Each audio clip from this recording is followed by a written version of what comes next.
안녕하세요. 반갑습니다. 허브경제TV의 한상욱입니다. 금일 같이 한번 살펴볼 종목은 현대차고요. 같이 한번 보도록 하겠습니다. 주주분들 오늘 하루도 너무나도 고생 많으셨다라는 말씀 드리면서 시작을 하도록 하겠습니다.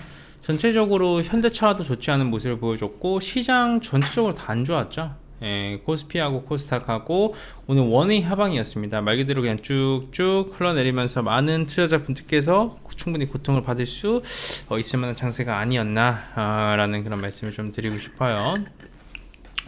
이제 그런 상황에서 현대차 관련된 이슈, 어떤 이슈가 한 가지 이슈가 좀 있었었는데 그 이슈에 대해서 좀 살펴보도록 하겠습니다.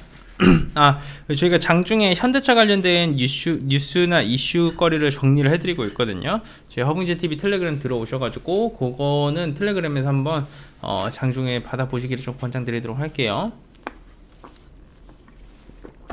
봅시다.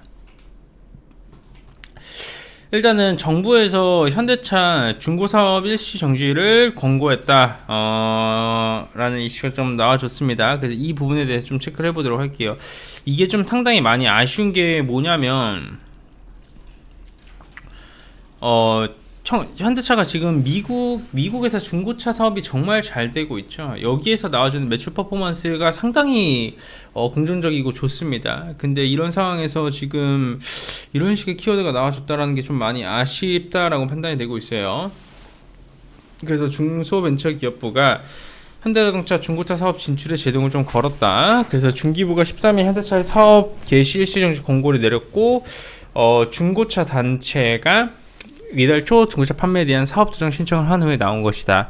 사업 조정은 대기업 등의 진출로 소기업의 경영 안정에 부정적인 영향을 미칠 경우에는 미칠 우려가 좀 있고 정부가 일정 기간과 사업의 인수 개시 확장을 연기하거나 사업에 대한 축소를 권고한 제도라고 하면 이해를 해주시면 될 것 같고요. 긴급성이 필요할 때는 검토 과정에서 사업 개시를 일시 정지시킬 수 있는데 중기부는 현대차 사례에서 여기에 해당된다고 판단했다고 풀이가 된다라고 이해를 해주시면 될 것 같아요. 중고차 업계에서 일하시는 분들한테는 제가 민폐되는 말일 수 있지만 저는 이게 개설이 돼야 왜 일시정지가 권고가 나는지 이해가 안 되네요. 왜냐하면 이 중고차 업계가 사실 정말 더러운 게 많잖아요. 더러운 것도 많고 사기꾼들도 많고 말이 많은 상황에서 무조건적으로 중소기업을 지켜준다라는 관점 하에 그렇게 된 게 좀 말이 안 된다고 생각을 합니다. 조금 더 투명해지고 조금 더 깔끔해지겠죠. 차라리 대기업에서 이런 중고차 사업을 진행을 할 경우는 훨씬 더 저는 깔끔하게 되지 않을까 싶습니다.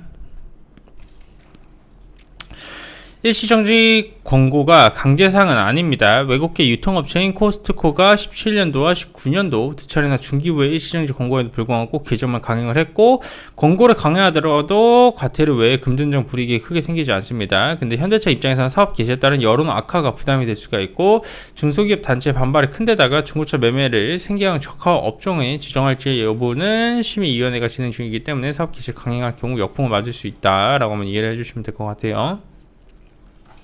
저는 그래서 전체적으로 봤었을 때 이게 한타임 오늘 여파를 주지는 않았다라고 생각을 하거든요. 이게 여파를 주지는 않았다라고 생각을 하고요. 보시면 아시겠지만 네, 여러분들께서 이걸 보시면 아시겠지만 오늘은 코스피 시장이 거의 한 1.7% 정도까지 빠졌습니다. 장중에. 그리고 이제 상당히 타격을 줄 수밖에 없는 시장이었고 이제 한두 타임만 더 빠지면 시장이 바닥입니다, 여러분. 그런 상황에서 현대차도 어쩔 수 없이 시장이 낙폭 구간에 같이 영향을 받아 하락폭을 좀 키워줬다라고 하면 인지를 해주시면 될 것 같습니다. 아무리 좋은 기업도요, 환율이 올라가고 디젤에 이어서 전기차도 활활 타오르고 여러 가지 이슈가 있다라고 한들 무너지는 시장 속에서는 감당하기가 어려운 게 현대차의 시가총액이라고 보시면 될 것 같아요. 그리고 제가 한 가지 더 말씀드리자면 이제 유동성 장세가 어느 정도 끝나가고 있기 때문에 실적이 뒷받침되어주지 못하는 기업군들은 죽을 거고요. 실적이 뒷받침되는 기업군들은 올라갈 겁니다. 그럼 그 중에서 현대차 같은 경우에는 명확하게 실적을 만들어내는 기업이라고 한번 보시면 될 것 같고요. 지금 보여주는 이 하락폭은 충분히 회복 가능성을 만들어줄 수 있다고 이해를 해주시면 될 것 같아요. 여러모로 이래저래 악재도 많고 이슈도 많은 게 팩트가 맞거든요. 근데 그게 팩트도 사실 맞는데 이게 그렇다라고 하는데 현대차 같은 기업이 죽지는 않아요. 예시를 들어서 저기 뭐 테마주 매매를 하시는 분들한테는 무조건적으로 타격이 갈 수밖에 없고 어느 정도 한 타임 좋지 못한 결과물이 나와질 수밖에 없는데, 현대차 같은 종목을 매매하시는 분들한테는 사실 조정은 매수의 기회겠죠. 왜냐하면 시장은 저점에 거의 다 와가고 있기 때문입니다. 예. 그리고 현대차에서 미국에서 뭐 26,000대 리콜 이슈가 좀 있습니다. 앞 유리에 접착에 대한 결함이 좀 있어가지고 뭐 소나타, 뭐 아반떼, 산타페 요 정도가 좀 리콜을 한다라고 하는데, 그것도 한 타임 조금 오늘 주가에 여파를 좀 주지 않았나 싶어요. 그래서 앞유리 접착제가 부적합함 첨가제가 확인이 됐고, 그 속에서 바람 소리가 크게 들리기도 하고 심한 경우에는 물이 새기도 했다. 이런 키워드도 좀 있어서 리콜 관련된 이슈도 충분히 오늘 주가에 반영이 되지 않았나 싶습니다. 자, 좋습니다. 힘든 시장 우리 주주분들 너무나도 고생 많으셨습니다. 언제나 힘들지만 그럼에도 불구하고 멘탈 잘 잡으셔야 되고요. 이런 시장에서도 수익이 납니다. 저희 허브인제TV 금요일날도 5종목 수익 청산하고 오늘도 2종목 수익 청산했습니다. 그만큼 힘든 시기일수록 혼자서 매매하려고 하시지 마시고요. 저희 허브인제TV 새해 허브 받으시고 이벤트도 잘 잡아보시고요. 텔레그램 채널 입장해주시면 현대차 관련된 저희가 뉴스 장중에 이런 것도 다 올려드리고 있으니까 많은 사랑 부탁드리도록 하겠습니다.